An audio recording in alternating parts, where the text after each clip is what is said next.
السلام علیکم، میرے چینل سٹوری اینڈ ڈیز میں خوش آمدید۔ آج میں آپ کے لیے ایک بہت اچھی اور ایک بہت دلچسپ کہانی لے کر حاضر ہوئی ہوں، لیکن کہانی شروع کرنے سے پہلے میری آپ لوگوں سے گزارش ہے، پلیز میرے چینل کو ضرور سبسکرائب کیجیے، لائک کیجیے اور کمنٹ سیکشن میں اپنی رائے کا اظہار ضرور کیجیے گا۔ بڑھتے ہیں کہانی کی طرف۔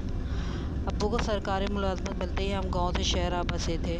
جس علاقے میں ہم نے اپنا گھر بنوایا تھا وہ کالونی بھی ابھی نئی نئی آباد ہو رہی تھی۔ یہی وجہ تھی کہ ہمارے ارد گرد صرف چند ہی گھر آباد تھے۔ ان دنوں گاؤں میں میرے ماموزاد کی شادی تھی۔ امی ابو اور میری بہن نادیہ گاؤں گئے ہوئے تھے اور اس رات گھر میں اکیلا تھا۔ وہ دسمبر کی ایک سرد رات تھی۔ بجلی نہ ہونے کے باعث پورے ماحول میں اندھیرے اور خاموشی کا راج تھا۔ اندھیرے اور سناٹے کی وجہ سے ماحول عجیب پراسرار سا لگ رہا تھا۔ ماحول میں چھائی خاموشی مجھے کھانے کو آ رہی تھی۔ یکم ہی مجھے وحشت نے آ گھیرا اور میں گھبرا کے اپنے کمرے میں آ گیا۔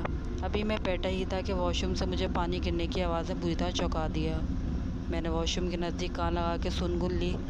جب مجھے اندازہ ہوا کہ اندر کسی ضرور کی آہٹ نہیں ہے تو میں نے یکم دروازہ دھیرے سے کھولا۔ دروازہ کھولا تو میں نے اندر جھانکا۔ واش روم بالکل خالی تھا مگر نل سے پانی بہہ رہا تھا۔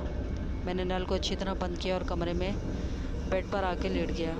ابھی میں لیٹا ہی تھا کہ اگلا منظر میری جان لینے کے لیے کافی تھا۔ سناٹے میں مجھے قدموں کی آہٹ سی ابھری۔ میں انجانے خوف سے ساکت ہو کر رہ گیا۔ قدموں کی آہٹ قریب سے قریب تر ہوتی جا رہی تھی۔ میں نے ہمت کر کے باہر کی طرف جھانکا تو قدموں کی آہٹ سناٹے میں ڈوب کر مدھم ہو گئی، مگر مجھے اپنے پیچھے کسی کی موجودگی کا احساس ہوا۔ میں فوراً مڑا لیکن وہاں کچھ نہیں تھا۔ کچھ دیر بعد ایک سایہ میرے سامنے سے آگے گزرا۔ اب میں بدحواس ہو کر کمرے کی جانب بھاگا اور کمرہ اندر سے لاک کر دیا۔ میں بدحواسی میں اس قدر کانپنے لگا تھا۔ اسی لمحے میری نظر میز پر رکھے موبائل پر پڑی۔ میں نے موبائل اٹھا کے کسی دوست کو بلانے کی کوشش کی۔ موبائل میں حرکت ہوئی اور وہ سرک کر آگے ہو گیا۔ اگلے لمحے موبائل میری نظروں سے بالکل ہی غائب ہو گیا۔ یہ منظر میرا اوسان خطا کر گیا تھا۔ وحشت اور خوف نے پورے گھر کو اپنی لپیٹ میں لے رکھا تھا۔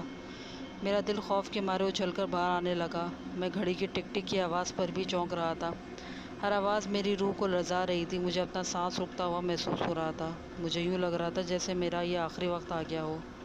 چاروں طرف گہرا سناٹا پھیلا ہوا تھا۔ پورا گھر سائیں سائیں کر رہا تھا۔ رات کافی ہو چکی تھی مگر آنکھوں میں نیند نہیں تھی۔ خوف سے میرے دماغ پر بری طرح اثر ہو رہا تھا۔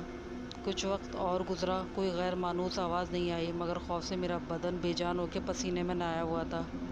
کافی دیر گزر گئی اس گہرے سناٹے میں۔ کسی کے قدموں کی آہٹ نے میرے کان کھڑے ہو گئے۔ ابھی میں سنبھل کر ہی بیٹھا تھا کہ مجھے میرے نام لے کے پکارا گیا تو میرا دل حلق میں آ گیا۔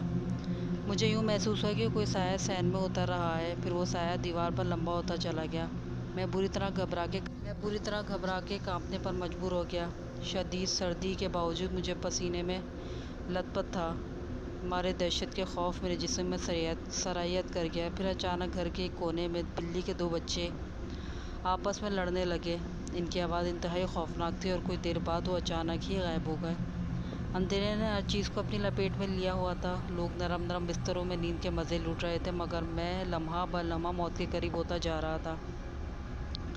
خدا خدا کر کے رات ڈھلتی جا رہی تھی، دن نکل رہا تھا۔ میرے دل دماغ پر چھائی وحشت دن کی روشنی کے ساتھ ہی ختم ہو گئی مگر اس وقت میں بخار میں بری طرح جل رہا تھا۔ مجھے حیرت کا شدید جھٹکا لگا کہ میرا موبائل فون جو رات کو میز پر سے غائب ہو گیا تھا اب وہ میرے پہلو میں رکھا ہوا تھا۔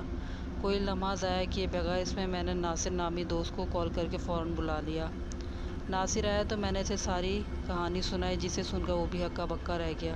اس نے کہا کہ ضرور تم پر کسی چیز کا اثر ہو گیا ہے۔ یہ سن کر میں خاصا پریشان ہوا تو اس نے مجھے دلاسا دیتے ہوئے کہا انشاءاللہ سب ٹھیک ہو جائے گا۔ میرے ابو کے ایک دوست ہیں جو ایک مولوی ہیں اور بہت پہنچے ہوئے پیر بھی ہیں، ان سے بہت اچھی سلام دعا ہے۔ وہ پیر کا نام لے کے پیر سائیں کے نام سے بہت مشہور ہیں، وہ ضرور اس معاملے میں ہماری مدد کریں گے۔ اس نے مزید بتایا کہ پیر سائیں بہت پہنچے ہوئے ہیں جن کے قبضے میں جنات بھی ہیں، وہ جنوں بھوتوں اور بدروؤں کے علاوہ روحانی علاج بھی کرتے ہیں۔ ناصر کی باتوں سے مجھے کافی حوصلہ ملا لیکن میری بےتابی میں اضافہ ہوتا گیا۔ ایک عجیب سی بے چینی میرے اندر گھر کر گئی تھی۔ انجانا سا خوف میرے دل پر دماغ پر چھا گیا تھا۔ پورا بدن پسینے سے شرابور ہو گیا تھا۔ میں خوفزدہ ہو کر بیٹھ گیا۔ میری حالت دیکھ کر ناصر نے اپنے چھوٹے بھائی کو فون کر کے ہمارے گھر بلایا۔ وہ اسے میرے پاس چھوڑ کر خود پیر سائیں کو لینے چلا گیا۔ کافی دیر بعد وہ پیر سائیں کو لے کر آیا تو پیر سائیں نے مجھ پہ دم کیا اور پھر ایک تعویذ مجھے پانی میں گھول کر پلایا جس سے میری حالت قدرے بہتر ہوئی۔ پھر رفتہ رفتہ طبیعت بھی سنبھل گئی۔ پیر سائی نے میرے بازو پر ایک تعویذ باندھ دیا۔ اب ان کے چہرے پر بھی سکون تھا۔ انہوں نے بتایا کہ کچھ شرارتی جنات مجھے تنہا دیکھ کے تنگ کر رہے تھے۔ مزید انہوں نے ایک وظیفہ پڑھنے کو دیا جسے میں آج بھی پابندی سے پڑھتا ہوں۔ آج اس واقعے کو 3 سال بیت گئے ہیں۔ میرے ساتھ کوئی ایسا واقعہ پیش نہیں آیا مگر میں ان واقعات سے بہت ڈر گیا ہوں۔ آج بھی اس رات پر خود پر بیتے ہوئے کسی بھی واقعے کا خیال آتا تو شدید خوف محسوس کرتا ہوں۔ میرے دل و دماغ میں انجانا سا خوف بیٹھ گیا ہے۔ اس وقت میری عجیب سی حالت اور کیفیت ہو جاتی ہے۔ میں اکثر رات کو سوتے ہوئے ڈر جاتا ہوں۔ آپ سب میرے لیے دعا کریں کہ میرے دل سے خوف ہمیشہ ہمیشہ کے لیے ختم ہو جائے۔